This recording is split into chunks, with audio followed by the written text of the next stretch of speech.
Welcome viewer, I am Murugan S. This video tutorial describes, solved, thumbnails not showing on network drives in Windows 10. Type gpedit.msc in browser search bar.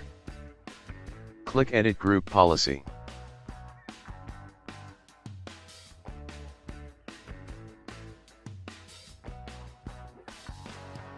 Click User Configuration.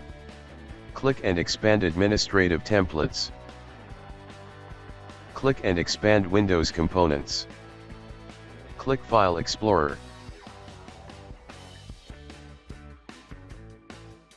Turn off the display of thumbnails and only display icons on network folders.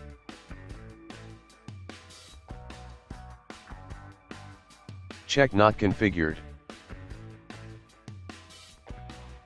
Click Apply, OK.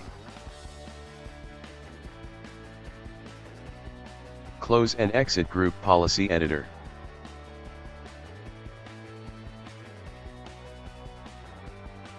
Restart your computer.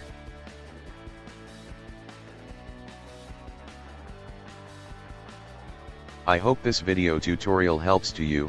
Please like, share and don't forget to subscribe my channel. Thank you very much. See you next video.